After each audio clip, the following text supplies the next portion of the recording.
तो बेसिक सा चीज़ था। टाइम पीरियड का फॉर्मूला अगर याद हो गया तुम्हें तो उससे तुम डायरेक्टली सोच सकते हो कि हाँ फ्रीक्वेंसी बढ़ेगा या फिर घटेगा, ऐसा। तो अब इस पे क्वेश्चन कैसे आएंगे? क्वेश्चन सिंपल वाले रहेंगे, बताता हूँ। जैसे कि एक क्वेश्चन करते हैं। बोला गया कि ए tuning fork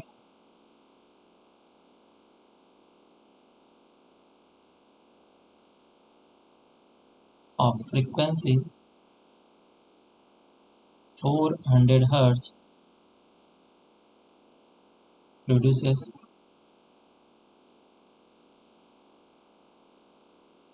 beat frequency of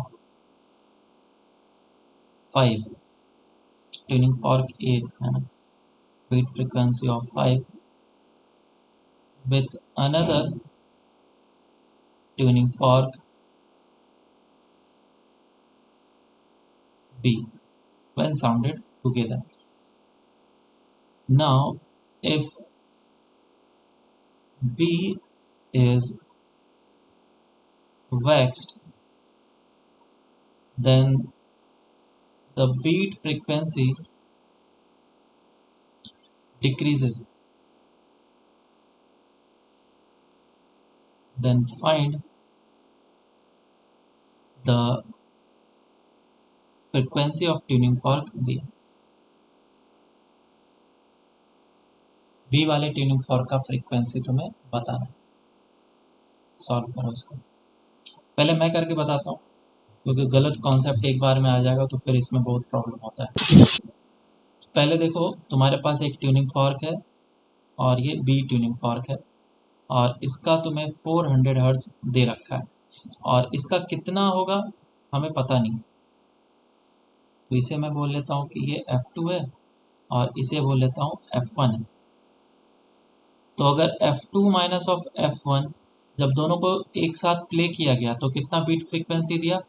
5 दिया। तो तुम्हारे पास दो इक्वेशन हो सकते हैं, या तो F2 minus of F1 is equals to 5 या फिर F1 minus of F2 is equals to 5।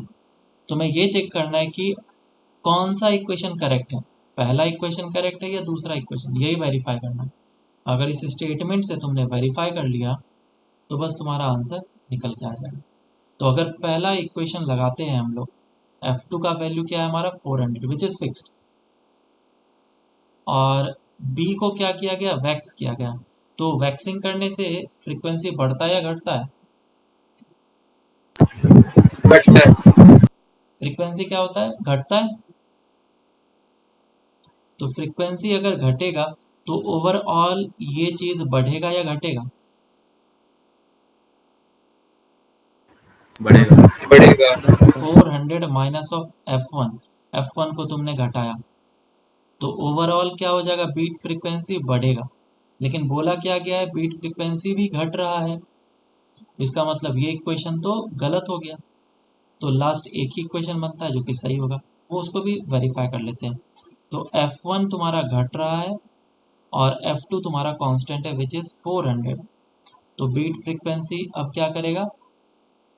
घटेगा। और तुमने बहुत कम अमाउंट में घटा है, ऐसा नहीं बहुत ज़्यादा घटा दिया।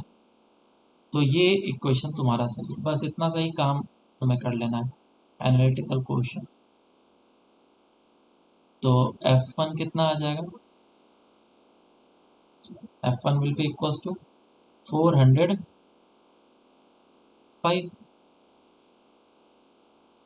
ये आंसर।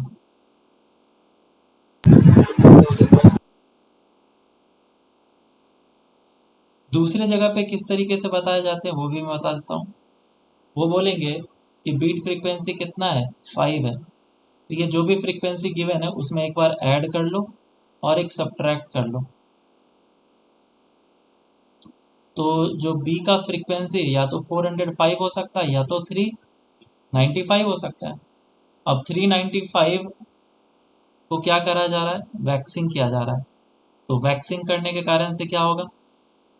फ्रीक्वेंसी घटेगा। तो 305 से फ्रीक्वेंसी अगर घटेगा तो इन दोनों का डिफरेंस बढ़ा या घटा? घटेगा। तो इसीलिए हमारा 405 आंसर होगा। लेकिन अगर तुमने 305 पहले सोचा होता तो उन दोनों का डिफरेंस क्या होगा, बढ़ने लगेगा। निश्चित। तो दो तरीके हैं तुम्हारे सोचने के। मैं ज़्यादातर इस तरीके से सोचता हूँ क्योंकि स्टूडेंट को इस तरीके से ज़्यादा पसंद आता है। ये फास्ट मेथड है, तुम्हारा दिमाग जल्दी काम करे तो जल्दी कर सकते हो तुम। समझ में आ गया सबको? नेक्स्ट क्वेश्चन करते हैं इसके ऊपर। Yes, sir. A sonometer wire is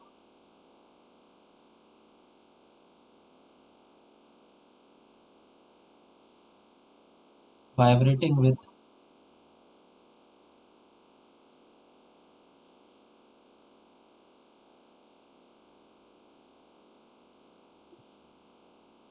F2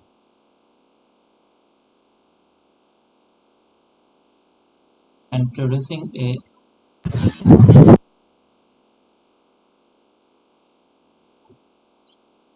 beat frequency of 4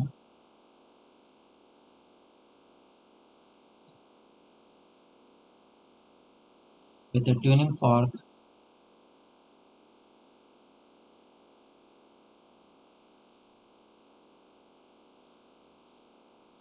of frequency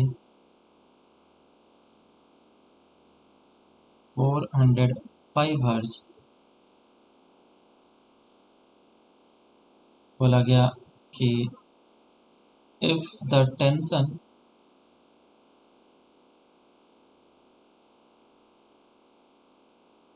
is decreased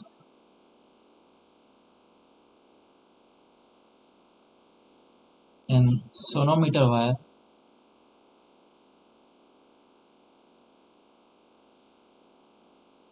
then beat frequency increases.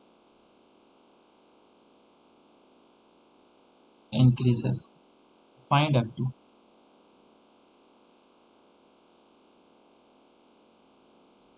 Solve करो इसको।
Sir, 401 hertz आ रहा है। ओके, चलो इसको सॉल्व करते हैं। तो एक सोनोमीटर वायर है, ये रहा सोनोमीटर वायर, और इसमें एक पर्टिकुलर फ्रीक्वेंसी का साउंड इमिट करवाया जा रहा है, और एक ट्यूनिंग फॉर्क है जिसमें साउंड इमिट हो रहा है इस फ्रीक्वेंसी का 405, उसको मैं F1 बोल लेता हूँ। और बीट फ्रीक्वेंसी कितना दे रहा है, 4 दे रहा है। तो इक्वेशन मेरा क्या बनेगा, F1 minus of F2 is equals to 4, या फिर F2 minus of F1 is equals to 4। और F1 का वैल्यू गिवन है विच इज 405, वैल्यूज पुट कर दिया। अब स्टेटमेंट पढ़ो, if the tension is decreased, अगर टेंशन को घटाएंगे तो क्या होगा, v घटेगा तो फ्रीक्वेंसी भी घटेगा। और अगर ये फ्रीक्वेंसी घटा, कौन सा, f2 को घटाना है तुम्हें इस बार, तो f2 घटा, तो f2 घटने से ये तो चीज़ कांस्टेंट है, बीट फ्रीक्वेंसी क्या होगा, इंक्रीज होगा। और इस वाले केस में क्या होगा, ये तो कांस्टेंट है, इस चीज़ को बस घटाना है, तो बीट फ्रीक्वेंसी क्या होगा, घटेगा। तो करेक्ट कौन सा हो रहा है, ये वाला। तो मेरा इक्वेशन सही वाला आया कि f1 minus f2 is equal to 4 होना चाहिए, और f2 का वैल्यू अब कितना आ जाएगा, 405 minus of 4 which is 401 hertz. तो ये हम लोग का आंसर आएगा। बोलो समझ में आया क्या? Yes, sir. ठीक है, तो ऐसे ही डिफरेंट तरह के क्वेश्चंस दे सकते हैं तुम्हें, ज़्यादा इसमें कुछ खास डिफरेंट बनता नहीं। ट्यूनिंग फॉर्क की जगह पे रेजोनेंस ट्यूब दे देगा, है ना, उन दोनों को वाइब्रेट कराया जाएगा। हो सकता है और ज़्यादा डिफिकल्ट बनाने के लिए 3 चीज़ का यूज़ कर सकता है, सोनोमीटर वायर और 2 ट्यूनिंग फॉर्क। तो पहले ट्यूनिंग फॉर्क और सोनोमीटर वायर के बीच में रिलेशन दे देगा, ताकि तुम एक ट्यूनिंग फॉर्क का फ्रीक्वेंसी फाइंड आउट कर लो, फिर उसका कंडीशन दूसरे ट्यूनिंग फॉर्क के साथ दे देगा, ताकि तुम दूसरे ट्यूनिंग फॉर्क का फ्रीक्वेंसी फाइंड। तो इसी चीज़ को थोड़ा लेंदी बनाया जा सकता है, और इसमें कुछ ज़्यादा नया नहीं। तो आगे चलते हैं हम लोग, अब नया स्टार्ट करते हैं, डेट इज डॉपलर्स इफेक्ट। और ये लास्ट हम लोग एंड पे आ गए चैप्टर।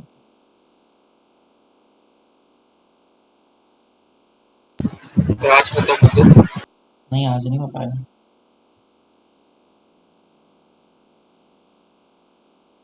अभी तो इसके बेसिक्स ही बताऊंगा मैं, डॉपलर्स इफेक्ट, फिर इसके क्वेश्चंस कराऊंगा। डॉपलर्स डॉपलर्स इफेक्ट क्या चीज़ है, और ये बहुत ही ज़्यादा यूज़फुल चीज़ है। बिग बैंग थ्योरी कोई देखा है, टीवी सीरीज? हाँ सर। उसमें सेल्डन बनता है, हाँ सर।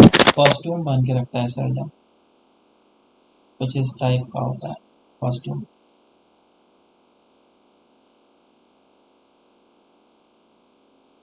ये उसका सर है जस्ट मैंने बनाया, और उसमें ये इस तरीके से लाइनिंग्स दिए होते हैं।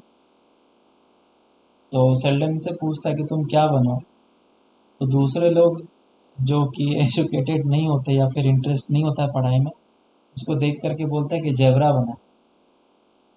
लेकिन सेल्डन उसको करेक्ट वो करता है, बोलता है मैं जेबरा नहीं बनाऊँ, मैं डॉपलर्स इफेक्ट बनाऊँ। तो मुझे वहाँ से याद आ गया तो मैंने बता दिया।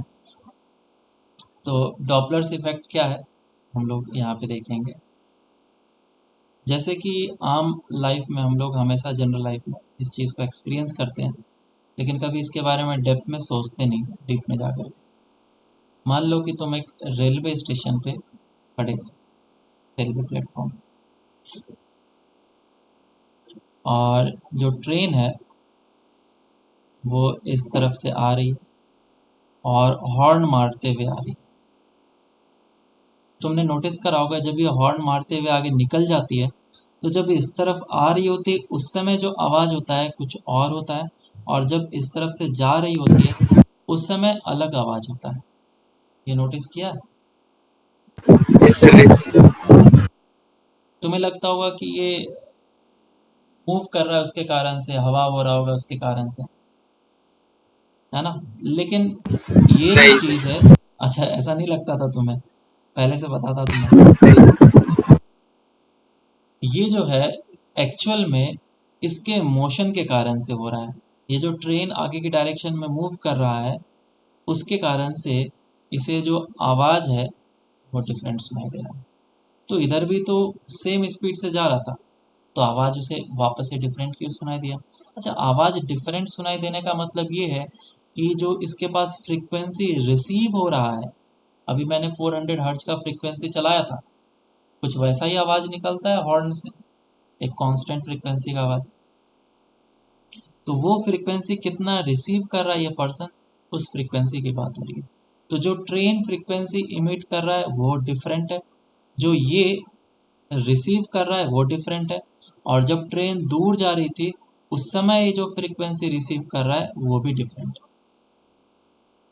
तो जब ये ट्रेन आ रही थी तो एफ डैश फ्रीक्वेंसी सुन रहा था, जब ये मेरे से दूर जा रही है तो एफ डबल डैश फ्रीक्वेंसी सुनाई दे रहा है।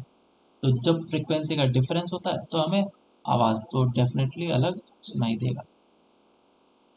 कुछ बस वगैरह भी अगर तुम्हारे सामने से गुजरती है हॉर्न बजाते हुए तो भी तुम्हें ऐसा डिफरेंस सुनाई देगा।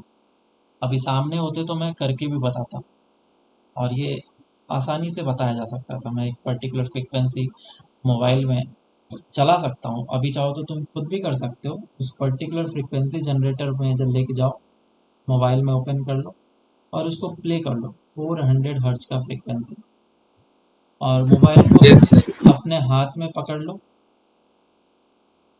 और हाथ में पकड़ के इसको काफ़ी ज़्यादा आगे पीछे करो। तुम्हारा फेस इधर होना चाहिए, इसका मूवमेंट आगे और पीछे करो, बहुत ही स्पीड में आगे पीछे करो। देखो तुम्हें 400 SHM। फ्रीक्वेंसी जो है वो डिफरेंट सुनाई देगा। हाँ, ऐसे चम काइंड ऑफ करो। तुम्हें आवाज़ जब पास आ रहा होगा ये मोबाइल तो उस समय अलग सुनाई देगा, जब तुमसे दूर जा रहा होगा तो उस समय तुम्हें आवाज़ अलग सुनाई देगी। ठीक है, तो ये ऐसा हुआ क्यों? तो ये जो चीज़ है, रीज़न जो है, एक्चुअल में मेन रीज़न जो है वो ऑब्जर्वर और सोर्स के बीच में रिलेटिव मोशन होने के कारण से है। तो डॉपलर्स इफेक्ट का जनरेशन या फिर आया क्यों, क्यों क्रिएट हुआ? ये जो हुआ, जब भी तो सोर्स और ऑब्जर्वर के बीच में रिलेटिव मोशन होता है तो डॉपलर्स इफेक्ट आता है, और वो क्या बोलता है कि, मैं लिख के बताता हूँ, there will be A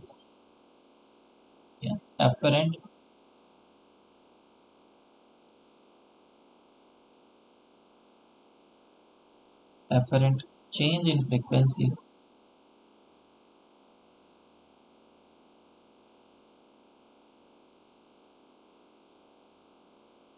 whenever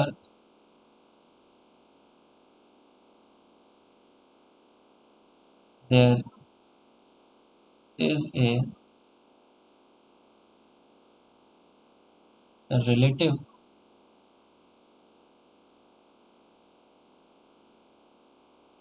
motion between the source and observer। तो जब भी सोर्स और ऑब्जर्वर के बीच में रिलेटिव मोशन होगा तब तब जाकर के ये जो फ्रीक्वेंसी है वो डिफरेंट सुनाई देगी। जैसे कि यहाँ पे ऑब्जर्वर है और ये है हमारा सोर्स, इन दोनों के बीच में क्या हो रहा है, रिलेटिव मोशन हो रहा है। अगर रिलेटिव मोशन नहीं होगा तो तुम्हें डॉपलर्स इफेक्ट सुनाई नहीं देगा। जैसे कि मैं एक एग्जांपल बता सकता हूँ, लेट से तुम कार में हो और कार में तुमने बैठ करके हॉर्न बजाया, तो तुम्हारा मतलब कि तुम ऑब्जर्वर और सोर्स मतलब कि कार के बीच में कोई भी रिलेटिव मोशन नहीं है, कोई भी रिलेटिव मोशन नहीं है। और अगर रिलेटिव मोशन नहीं है तो तुम्हें जो फ्रीक्वेंसी सुनाई देगा वो होगा constant, and that will be equals to the frequency of the source. जो भी सोर्स का फ्रीक्वेंसी होगा वही फ्रीक्वेंसी का आवाज़ तुम्हें सुनाई देगा। लेकिन यहाँ पे जो फ्रीक्वेंसी इमिट हुआ है वो तुम्हें नहीं सुनाई देगा, तुम्हें डिफरेंट फ्रीक्वेंसी सुनाई देगा। ऐसा हुआ क्यों, अब उसको समझते हैं। जैसे कि मान लो कोई सोर्स है, सर थोड़ा सा ऊपर लो। तो वो क्या करता है, साउंड सोर्स है, वो इमिट करेगा अपने चारों ओर वेव्स, है ना। ना, वेव फ्रंट हम लोग बोलते हैं जिसको। और यही वेव्स क्या करते हैं, मीडियम में आगे की डायरेक्शन में प्रोपोगेट करते चले जाते हैं। तो ये आगे प्रोपोगेट करते चला जाएगा। तो हम लोग बोल सकते हैं कि इन सभी के बीच में जो डिस्टेंस होगा वो कांस्टेंट होगा, है ना। ट्रस्ट एंड ट्रफ्स तो होता ही है, पता ही है हम लोग। तो ये ऐसा इन दोनों के बीच में डिस्टेंस होगा। और इस जगह पे ऑब्जर्वर है, तो ऑब्जर्वर को भी जो रिसीव हो रहा होगा वो एग्जैक्टली सेम चीज़, डिस्टेंस, सेम डिस्टेंस वाला रिसीव हो रहा होगा। ये लेमडा डिस्टेंस वाला इमिट भी कर रहा है और लेमडा डिस्टेंस वाला रिसीव भी हो रहा है। तो यहाँ पे क्या था, सोर्स और ऑब्जर्वर के बीच में कोई भी रिलेटिव मोशन नहीं था। लेट से अब क्या किया, सोर्स जो है आगे मूव करने लग गया। अगर सोर्स आगे मूव करने लग जाएगा तो क्या होगा, ये जो इमिट किया था वेव, अब ये जो दूसरा वेव इमिट करेगा तब तक में ये डिस्टेंस थोड़ा आगे बढ़ चुका होगा। और अब सोर्स इस जगह पे पहुंच करके वेव को इमिट करेगा, क्योंकि ये नया लोकेशन हो चुका है सोर्स का। और जब यहाँ पे जाकर के इमिट करेगा तो जो एक्चुअल डिस्टेंस होना चाहिए था, वेवलेंथ होना चाहिए था, वो वेवलेंथ नहीं है, वो वेवलेंथ चेंज हो चुका है। और इधर में भी डिस्टेंस चेंज हो चुका है, यहाँ पे जबकि यूनिफॉर्म था। तो अब ऑब्जर्वर को लैम्डा ना मिल करके लैम्डा डैश मिल रहा है, वेवलेंथ चेंज मिल रहा है। और क्योंकि वेवलेंथ चेंज होगा तो फ्रीक्वेंसी भी चेंज होगा ही होगा। v इज इक्वल्स टू क्या होता है, एफ लैम्डा। किसी भी मीडियम में वेलोसिटी तो स्पीड ऑफ साउंड तो कांस्टेंट होता है, वो तो चेंज हो नहीं सकता। तो अगर तुम्हारा वेवलेंथ बढ़ा, फ्रीक्वेंसी को तो घटना पड़ेगा। मेरी बात समझ में आई क्या, है ना। तो हाँ, अगर कोई भी बस या ट्रक हॉर्न बजाते हुए जा रही है तो जो उसके वेव्स क्रिएट होते हैं वो कुछ इस टाइप से होते हैं,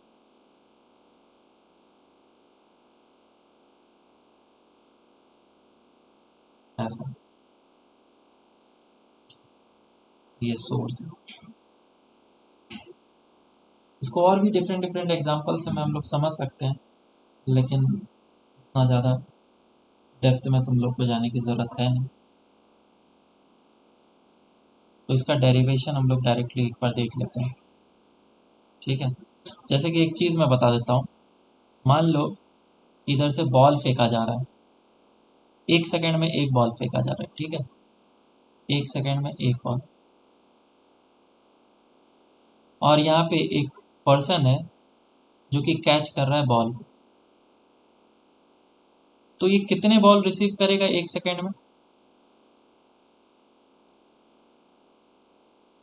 बोलो। ये जो ऑब्जर्वर है कितना बॉल रिसीव करेगा 1 सेकेंड में, एक ही बॉल रिसीव करेगा ना, एक है ना। तो इधर से एक बॉल दिया गया 1 सेकेंड में, और ऑब्जर्वर भी एक बॉल 1 सेकेंड में रिसीव कर रहा है, ठीक है।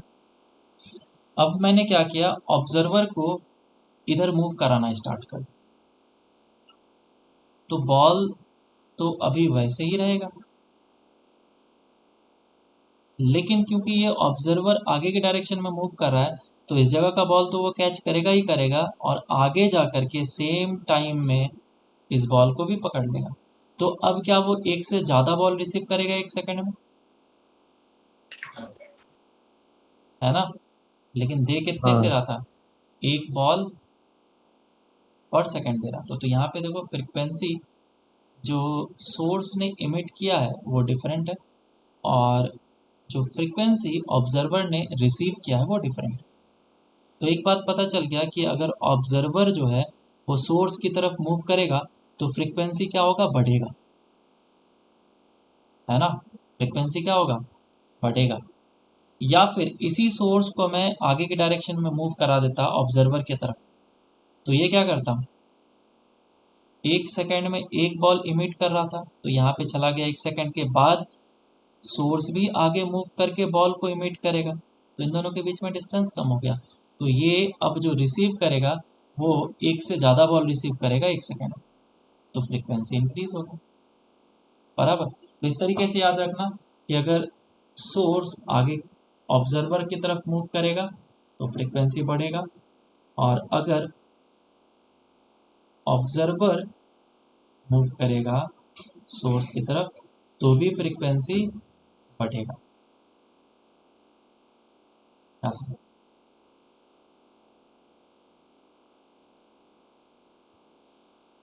चलो अब इसका डेरिवेशन देखते हैं। फर्स्ट केस हम लोग करेंगे, if the source is moving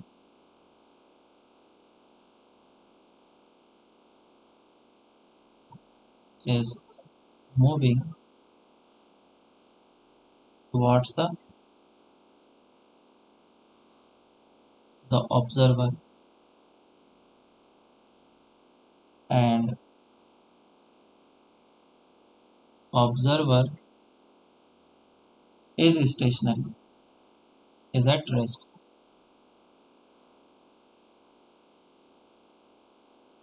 tension मत लेना, ये सारे फॉर्म डेरिवेशन तुम्हें याद रखने की ज़रूरत नहीं पड़ेगी। मैं एक शॉर्ट ट्रिक बताऊंगा, जिस फॉर्मूले को तुम बस याद रखोगे, शॉर्ट ट्रिक याद रखोगे, और तुम्हारे आंसर फटाफट आएंगे बहुत ही जल्दी। टेंशन नहीं लेना है। इस जगह पे सोर्स है, इसने क्या किया, वेव को इमिट किया। तो वेव जैसे इमिट किया तो एक टाइम पीरियड में वो इतना डिस्टेंस ट्रेवल कर लेगा, और क्योंकि सोर्स भी मूव कर रहा है आगे की डायरेक्शन में, तो एक टाइम पीरियड में अब वो इस लोकेशन पे पहुंच चुका होगा, new position of the source, और यहाँ पे पहुंचने के बाद फिर ये वेव को इमिट करेगा, न्यू वेव।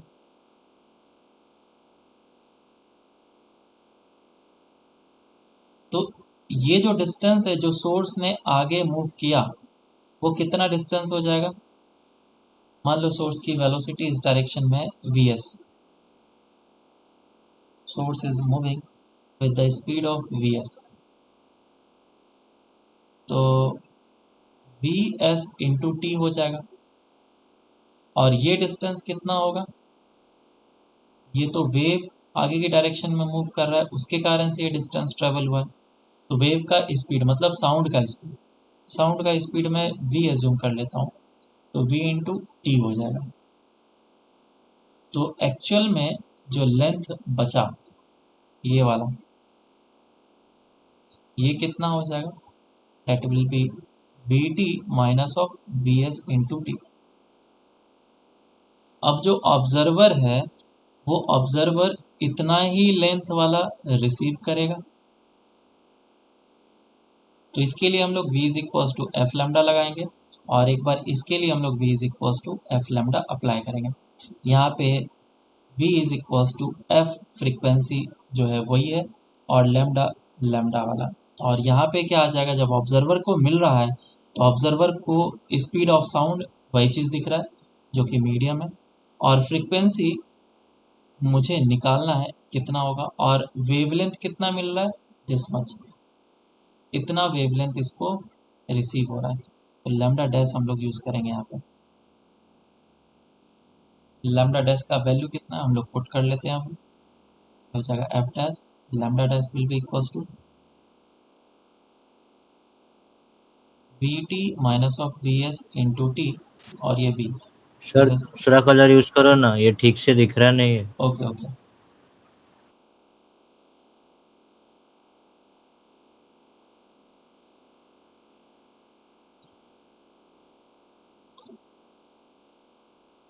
दिख रहा है।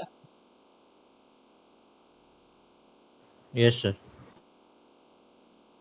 ये हो गया। तो अब ये फर्स्ट इक्वेशन और ये सेकेंड इक्वेशन है, तो इन दोनों इक्वेशन को हम लोग कंपेयर कर सकते हैं, डिवाइड कर सकते हैं। कितना आ जाएगा,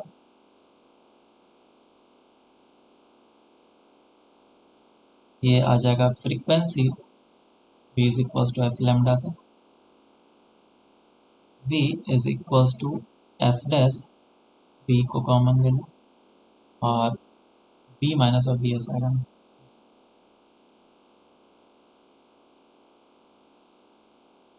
v minus of V S into T आ गया, और t को मैं इस तरफ कर लेता हूँ, v by T is equal to F dash into V minus of V S.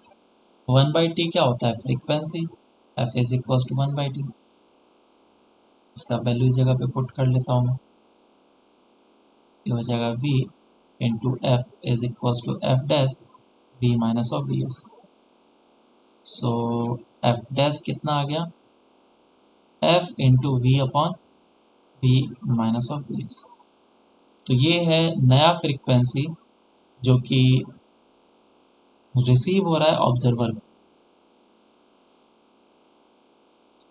Observer कौन सा फ्रीक्वेंसी सुन रहा था? एफ डैश, और वेवलेंथ कौन सा रिसीव कर रहा था? Lambda dash. तो लैम्डा डैश कितना है? This much. इसको भी एक बार निकाल लेते हैं कि लैम्डा डैश कितना होगा। Lambda dash is equal to V T minus of V S into T. V common ले लो, टी माइनस ऑफ, सॉरी बार बार मैं इसको कॉमन ले रहा हूँ।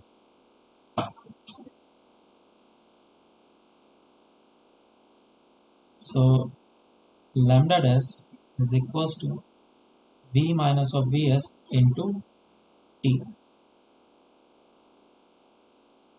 तो ये कितना हो जाएगा?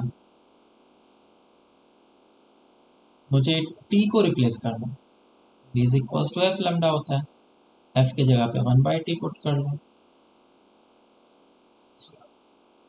है ना।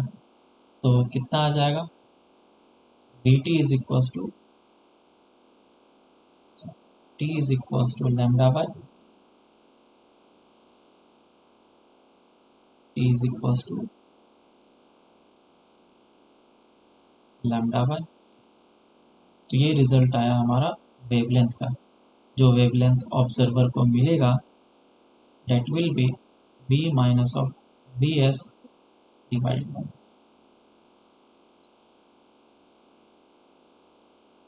तुम देखो दोनों में सिमेट्री क्या नजर आ रहा है?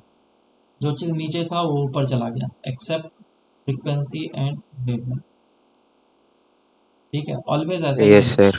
ऑलवेज ऐसा ही रिलेशन रहेगा वेवलेंथ और फ्रीक्वेंसी का, अगर तुम देखोगे। तो ये तो फर्स्ट केस किया हम लोगों ने, इसका सेकंड केस भी होगा।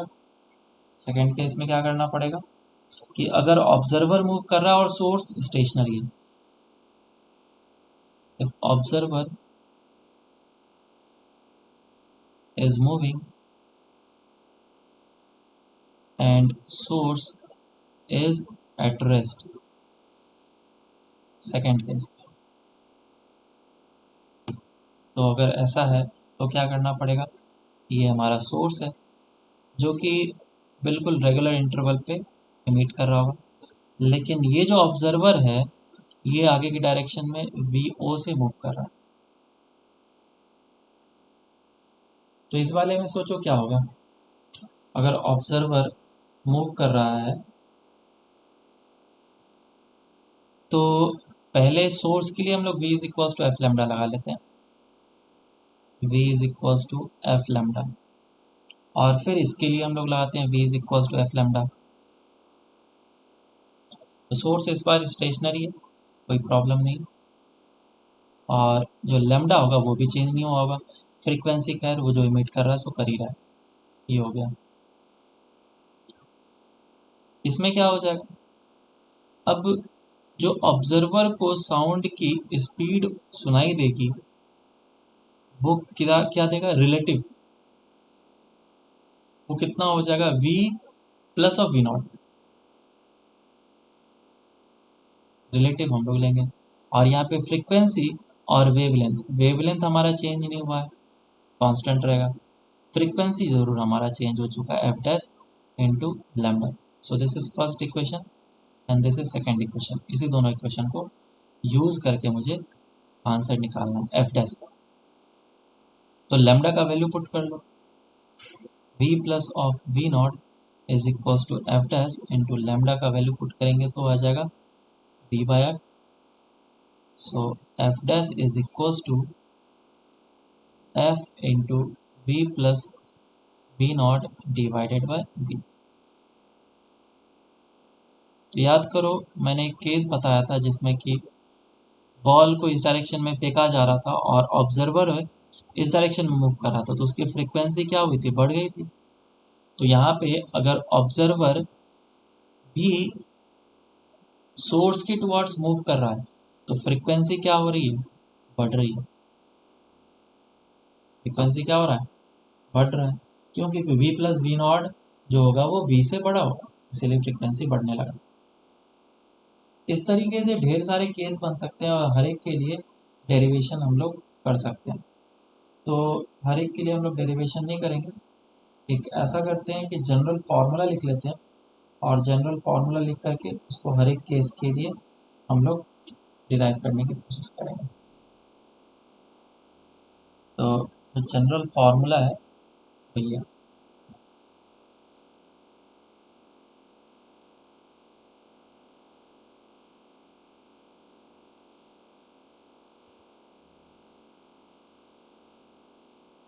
जनरल फार्मूला फॉर फ्रीक्वेंसी, जो फ्रीक्वेंसी होगा F dash will be equals to F naught, जो कि सोर्स का फ्रीक्वेंसी है, into V plus minus of V naught divided by V plus minus of V S. अब हर एक चीज को मैं डिफाइन कर लेता हूँ। F not is the frequency of source, और किसी का भी तो हो भी नहीं सकता है। v is the speed of sound,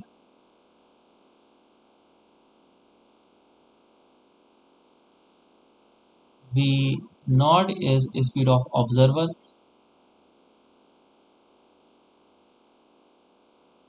and vs is the speed of the source, and f dash is the frequency received by the observer। ये लेकिन बीच में प्लस माइनस का साइन दिया गया है, याद रखना ऑब्जर्वर ऊपर होता है, सोर्स नीचे होता है, और बीच में प्लस माइनस का साइन है। ये प्लस माइनस का साइन कैसे हम लोग डिसाइड करेंगे, उस केस को भी हम लोग एक करके एनालाइज करते हैं। v क्या चीज़ है, स्पीड ऑफ साउंड। अब स्पीड ऑफ साउंड को भी हम लोग थोड़ा और एडवांस वे में देखते हैं। मान लो कि सोर्स इस जगह पे है और साउंड जो है इस डायरेक्शन में इमिट हो रहा है, ऑब्जर्वर इस जगह पे, लेकिन इसके बीच में जो मीडियम है एयर, वो खुद इस डायरेक्शन में मूव कर रहा है। विंड की वेलोसिटी है, विंड की स्पीड इस डायरेक्शन में और साउंड की स्पीड इस डायरेक्शन में। तो अब रिजल्टेंट स्पीड कितनी हो जाएगी, v प्लस वी डब्ल्यू, है ना, v प्लस वी डब्ल्यू हो जाएगी रिजल्टेंट स्पीड। तो यहाँ पे ऑलवेज तुम्हें रिजल्टेंट स्पीड पुट करना है, रिजल्टेंट स्पीड, इन दोनों जगह पे रिजल्टेंट पुट करेंगे। और डिपेंड करता है कि विंड का स्पीड किस डायरेक्शन में, इधर होगा तो प्लस कर लेंगे, इधर होगा विंड का स्पीड तो नेगेटिव कर लेंगे। अब प्लस और माइनस को कैसे हम लोग डिसाइड करें, तो एक केस मैं करके बताता हूँ। जैसे कि ऊपर वाला केस था, ऑब्जर्वर इस जगह पे था और सोर्स इस जगह पे था, और ऑब्जर्वर जो है वो सोर्स की तरफ जा रहा है और सोर्स रेस्ट पे स्टेशनरी।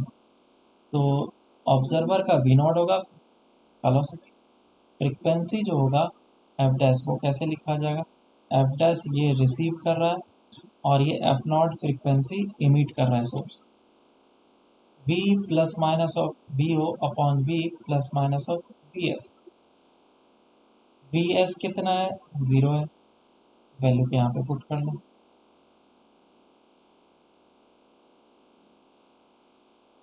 अब इधर प्लस और माइनस को डिसाइड करना है, प्लस होगा या माइनस। तो इस तरीके से सोचना है कि अगर ऑब्जर्वर सोर्स के तरफ जाएगा तो फ्रीक्वेंसी को क्या करेगा, बढ़ाएगा, और फ्रीक्वेंसी बढ़ने के लिए ऊपर प्लस होना चाहिए या माइनस होना चाहिए, प्लस होना चाहिए। प्लस होना चाहिए। इसीलिए हमारा करेक्ट आंसर जो होगा F dash will be equals to F naught V plus plus होना चाहिए। V naught divided by V होगा। दूसरा एक एग्जांपल देखते, एग्जांपल है कि ऑब्जर्वर इस जगह पे स्टेशनरी है और सोर्स इस बार इस डायरेक्शन में मूव कर रहा है। कितने से मूव कर रहा है? वी एस से मूव कर रहा है। तो इसके लिए फॉर्मूला बताओ डॉपलर्स इफेक्ट का क्या होगा। सोर्स जो एफ नॉट से फ्रीक्वेंसी से इमिट कर रहा है और ये एफ डैश फ्रीक्वेंसी रिसीव करेगा। तो पहले जनरल फॉर्मूला लिख लेंगे, F dash is equal to F naught V plus minus V naught upon V plus minus of V S. तो वी ओ तो जीरो है, ऑब्जर्वर की स्पीड जीरो, पुट कर लिया। अब नीचे जो है प्लस होगा या माइनस होगा, कैसे डिसाइड करेंगे? सोर्स अगर ऑब्जर्वर की तरफ जाएगा तो फ्रीक्वेंसी क्या करेगा, बढ़ाएगा घटाएगा? बढ़ाता है। बढ़ाएगा। और फ्रीक्वेंसी बढ़ने के लिए नीचे प्लस होना चाहिए या माइनस होना चाहिए? माइनस होना चाहिए। माइनस। माइनस होना चाहिए। तो एफ डैश हो जाएगा F naught V upon V minus of V. ये तो था लॉन्ग मेथड, हर एक जगह पे ऐसे करके बताते हैं। मैं थोड़ा डिफरेंट मेथड यूज़ करता हूँ। चलो अब शॉर्ट ट्रिक देखते हैं, मेरा वाला मेथड। एक्स एक्सिस और वाई एक्सिस ले लो, एक्स एक्सिस और ये वाई एक्सिस। कंपलसरी है कि ऑब्जर्वर जो है वो ओरिजिन पे हो, एक कंपलसरी पॉइंट है। तो ऑब्जर्वर कहाँ होना चाहिए? ओरिजिन पे। पहला रूल क्या है? Observer must be at origin. दूसरा, जो सोर्स होना चाहिए वो हमेशा ऑब्जर्वर के राइट साइड में होना चाहिए, या फिर बोलो पॉजिटिव एक्स एक्सिस पे होना चाहिए। सोर्स नेगेटिव पे नहीं हो सकता है। तो ये रूल है मेरा फॉर्मूला यूज़ करने का। दूसरा रूल क्या है कि source must be on positive X axis और on the right side of the observer. बस इतना रूल अगर तुमने अप्लाई कर लिया, उसके बाद तुम्हारे लिए काफ़ी आसान हो जाएगा काम कर पाना। इस डायरेक्शन के वेलोसिटी को हम लोग पॉजिटिव लेंगे और इस डायरेक्शन के वेलोसिटी को हम लोग नेगेटिव एज्यूम करेंगे। ठीक है क्या? याद रहेगा? मतलब पॉजिटिव डायरेक्शन में अगर जा रहा है तो पॉजिटिव लेते हैं, नेगेटिव डायरेक्शन में जा रहा है नेगेटिव पुट करेंगे। जैसे फॉर एन एग्जांपल, एक ऑब्जर्वर है और एक सोर्स है। सोर्स इस डायरेक्शन में जा रहा है, ये केस फर्स्ट है। सोर्स जो है वो इस डायरेक्शन में जा रहा है। तो पहले मुझे क्या करना पड़ेगा? ऑब्जर्वर को ओरिजिन पे रखना है, ऑब्जर्वर को ओरिजिन पे रखना है। तो ऑब्जर्वर ओरिजिन पे तो आ जाएगा, लेकिन सोर्स किस पे चला गया? नेगेटिव एक्सिस पे। उसको तो पॉजिटिव पे लाना, तो इसको रोटेट कर लो, रोटेट करके यहाँ पे लेकर के आ जाओ सोर्स को। तो सोर्स अब इस डायरेक्शन में मूव करता हुआ तुम्हें दिखेगा। ये हो गया ऑब्जर्वर और ये हो गया सोर्स। सोर्स इस डायरेक्शन में मूव कर रहा है और सोर्स का वेलोसिटी किस में लेना पड़ेगा? नेगेटिव में, माइनस में। F dash will be equal to F naught, observer का तो जीरो है, नीचे माइनस बी एस। ये आ जाएगा आंसर। समझ में आया है नहीं? आया sir. Case two, Yes, sir. Case two और भी इजी है। ये सिर्फ सोर्स को नहीं ऑब्जर्वर को मूव करा रहा है, लेफ्ट एंड राइट दोनों हो सकता है। थोड़ा टफ केस करते हैं। लेट से कि ऑब्जर्वर इस जगह पे है, सोर्स इस जगह पे है और ऑब्जर्वर जो है वो इस डायरेक्शन में जा रहा है और सोर्स जो है वो इस डायरेक्शन में जा रहा है। अब बताओ इसका फ्रीक्वेंसी का फॉर्मूला क्या है?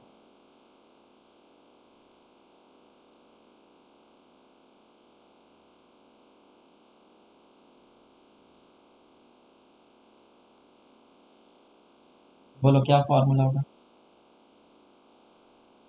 ऑब्जर्वर में प्लस आएगा या माइनस आएगा? प्लस। तो हमें क्या करना है, पहले ऑब्जर्वर को ओरिजिन पे रख देना है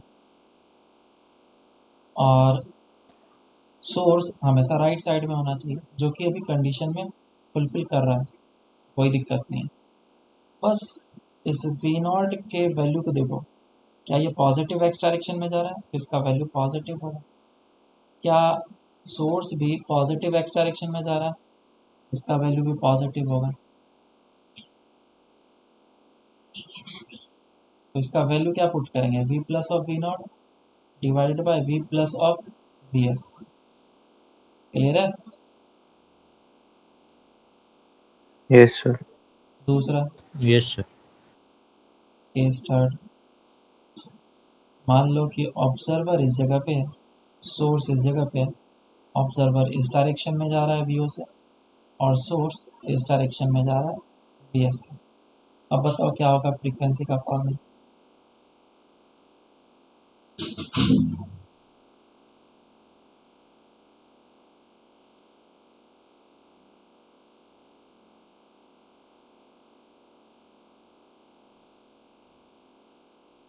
V माइनस वी नॉट होगा। ऑब्जर्वर क्या ओरिजिन पे है? हाँ। क्या सोर्स राइट साइड में? बिल्कुल हाँ, कोई दिक्कत नहीं है। तो ऑब्जर्वर का स्पीड नेगेटिव लेना पड़ेगा, v माइनस ऑफ यू, और सोर्स का प्लस लेना पड़ेगा क्योंकि ये पॉजिटिव में डायरेक्शन में जा रहा है। ये आ गया फॉर्मूला इसके लिए। तो इस स्पेशल केस के लिए फॉर्मूला हम लोग यूज़ करेंगे। एक और कर लो लास्ट। ऐसे ढेर सारे केसेस हो सकते हैं लेकिन मैं ज़्यादा नहीं करा रहा हूँ। लेट से सोर्स इस जगह पे है, ऑब्जर्वर इस जगह पे है और ये ऐसे जा रहा है ये इससे, और ऑब्जर्वर इस डायरेक्शन में जा रहा है। बताओ फॉर्मूला क्या होगा?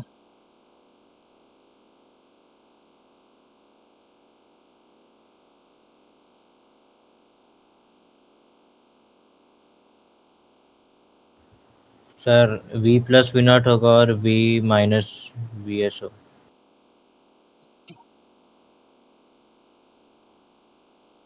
कर लिया सभी ने?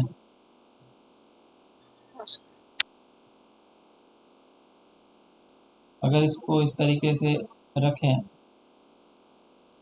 तो ऑब्जर्वर तो ओरिजिन पे आ रहा है लेकिन सोर्स नेगेटिव एक्स एक्सिस पे, तो गलत हो गया ना। इस पूरे एक्सिस को 180 डिग्री से रोटेट कर लो, इस पूरे एक्सिस के साथ इंक्लूडिंग वेलोसिटी का डायरेक्शन भी रोटेट होना चाहिए। ठीक है, जैसे मैं इसको रोटेट करता हूँ, बुक्स को यहाँ से रोटेट होना है।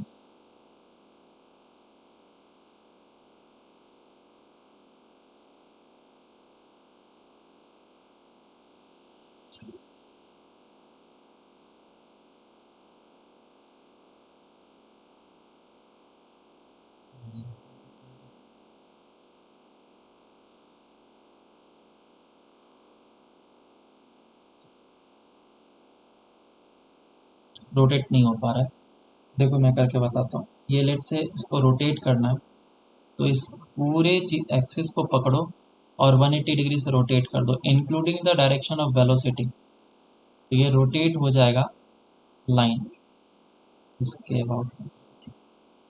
तो सोर्स इस तरफ आ जाएगा और ऑब्जर्वर इस तरफ आ जाएगा और इसकी वेलोसिटी भी इस डायरेक्शन में आ जाएगी, कुछ ऐसे का। अब दोनों की जो वेलोसिटी है सोर्स और ऑब्जर्वर की, वो पॉजिटिव है या नेगेटिव है? दोनों negative. Negative. v minus of V O upon v minus of V S, ये आ जाएगा आंसर।